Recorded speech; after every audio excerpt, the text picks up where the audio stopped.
Bismillahirrahmanirrahim. Assalamualaikum warahmatullahi wabarakatuh. Psikologi pendidikan, konsep dan teori belajar.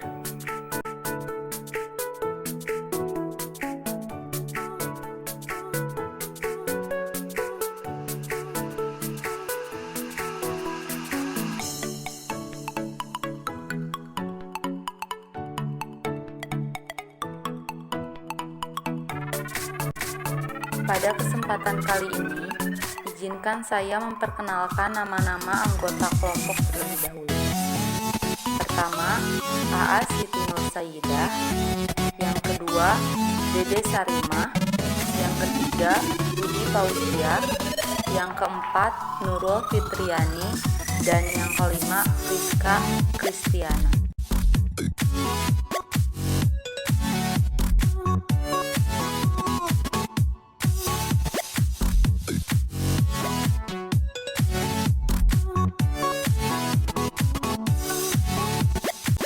Pengertian belajar. Belajar adalah perubahan yang relatif permanen dalam perilaku atau potensi perilaku sebagai hasil dari pengalaman atau latihan yang diperkuat. Belajar merupakan akibat adanya interaksi antara stimulus dan respon. Seseorang dianggap telah belajar sesuatu jika dia dapat menunjukkan perubahan pada perilakunya.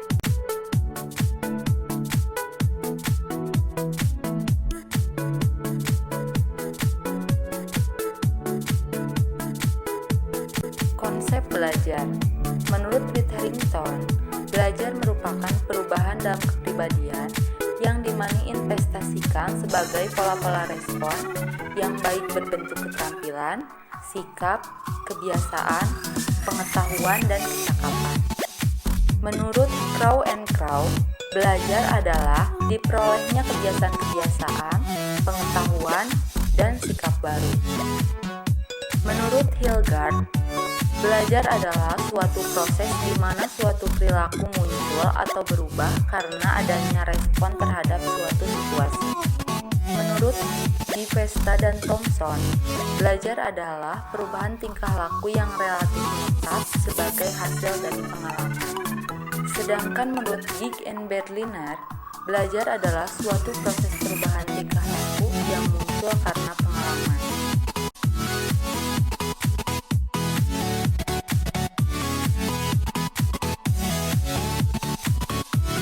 Faktor-faktor yang mempengaruhi belajar. Menurut Muhyiddin Syah, menyebutkan terdapat faktor yang mempengaruhi belajar peserta didik, yaitu faktor internal dan faktor eksternal. Faktor internal yaitu faktor-faktor yang dapat mempengaruhi belajar yang berasal dari peserta didik. Faktor internal meliputi dua aspek, yaitu fisiologi dan psikologis. Fisiologi adalah faktor yang meliputi kondisi jasmania secara umum dan kondisi panca indera.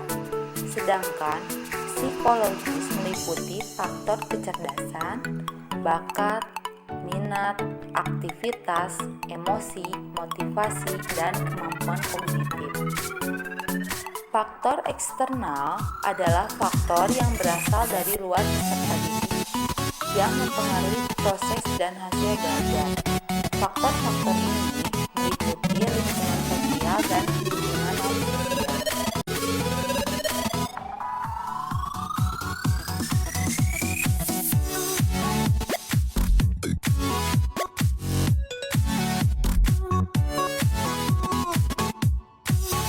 Prinsip-prinsip belajar. 1. Perhatian dan motivasi. Perhatian mempunyai peran yang sangat penting dalam kegiatan belajar peserta didik. Perhatian timbul pada siswa apabila bahan ajarannya sesuai dengan kebutuhannya.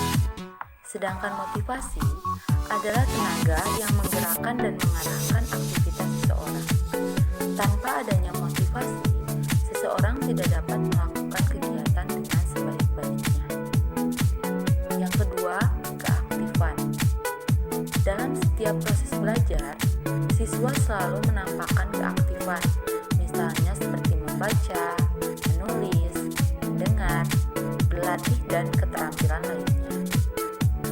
Yang keterlibatan langsung atau pengalaman. Dalam belajar melalui pengalaman, siswa tidak sekedar mengamati secara langsung, tetapi ia juga harus menghayati, terlibat langsung dalam perbuatan dan bertanggung jawab terhadap hasilnya.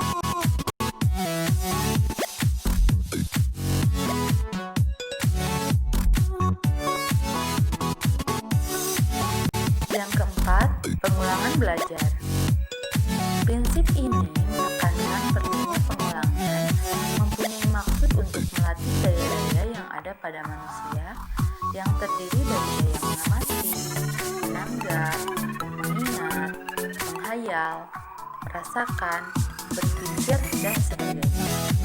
Dengan mengadakan pengulangan, maka daya-daya tersebut akan berkembang. Dan juga apabila daya-daya tersebut dilatih dengan pengadaan pengulangan, maka akan menjadi sempurna. Yang kelima, tantangan. Dalam situasi belajar menghadapi suatu tujuan yang ingin dicapai, tetapi selalu terdapat hambatan yang mempelajari bahan ajar. Maka timbulan motif untuk mengatasi hambatan itu, yaitu dengan mempelajari bahan ajar tersebut.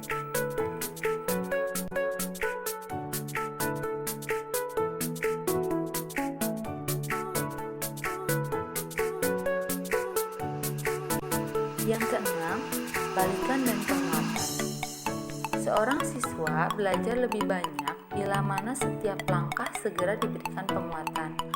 Hal ini timbul karena kesadaran adanya kebutuhan untuk memperoleh balikan dan sekaligus penguatan bagi setiap kegiatan yang dilakukan. Untuk memperoleh balikan penguatan, bentuk-bentuk perilaku siswa yang memungkinkan diantaranya adalah dengan segera mencocokkan jawaban dengan kunci jawaban, menerima kenyataan terhadap skor atau nilai yang dicapai, atau menerima teguran dari guru atau orang tua karena hasil belajar yang jelek. Yang ketujuh, perbedaan individual. Setiap siswa memiliki karakteristik sendiri-sendiri yang berbeda satu dengan yang lain. Dapat berasal dari pengalaman, minat, bakat, kebiasaan belajar, kecerdasan, tipe belajar, dan sebagainya.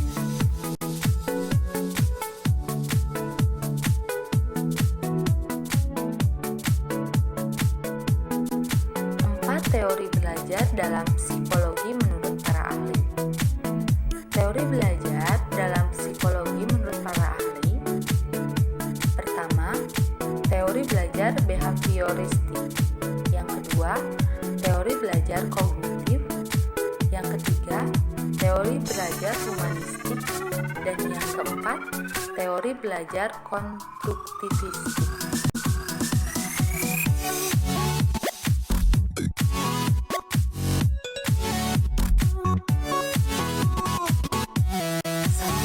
Teori belajar behavioristik ialah satu teori yang fokus pada hasil yang bisa diukur serta dilihat. Supaya tingkah laku yang diharapkan menjadi rutinitas, dibutuhkan pemakaian perulangan serta kursus. Teori ini dicetuskan oleh Giggs serta Berliner tentang pergantian perilaku jadi dari hasil pengalaman memakai mode stimulus dan tanggapan. Pelajari serta penilaian teori behavioristik akan didasarkan pada tingkah laku yang terlihat. Guru tidak bisa banyak memberi penjelasan, tetapi akan memberi petunjuk singkat yang diikuti dengan pemberian contoh lewat simulasi atau dari guru itu sendiri. Yang kedua, teori belajar kognitif. Menurut para ahli, proses belajar akan berjalan secara baik jika materi pelajaran yang diberi dengan berkaitan serta menyesuaikan dengan pas dengan susunan kognitif yang sudah dipunyai oleh siswa lainnya. Guru bukan sumber evaluasi penting, serta bukan kepatuhan siswa yang akan dituntun dalam teori ini, tetapi refleksi tentang apa yang dikerjakan siswa, tentang yang diperintah, serta dikerjakan oleh guru.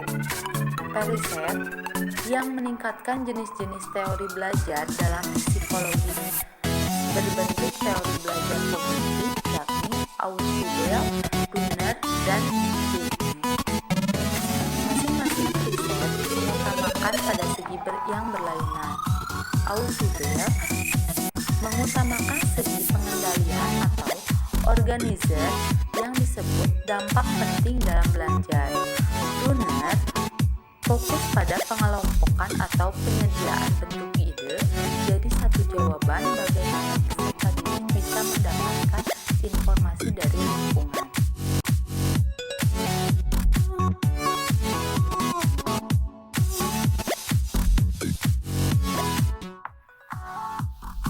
Yang ketiga, teori belajar humanistik. Arah proses dari belajar ialah memanusiakan manusia tersebut. Proses belajar akan dipandang sukses saat pelajar sudah mengerti lingkungannya dan dirinya, serta berupaya untuk sampai manifestasi diri dengan lebih baik. Teori ini akan diambil pemikiran dari aktor belajar serta tidak dapat pengamat.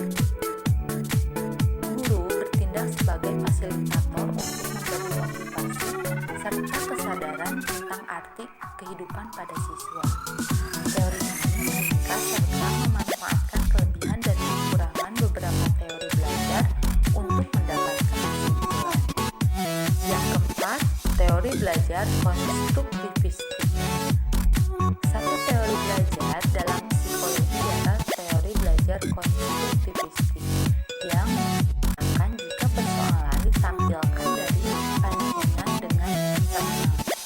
Teori ini disimpulkan jadi usaha untuk membuat formasi hidup yang berbudaya kekinian.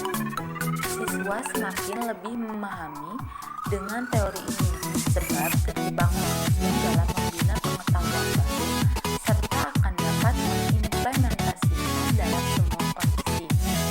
Bila siswa terjebak dalam konsep belajar dengan cara langsung, karena itu mereka dapat menemukan info serta ide lebih lama.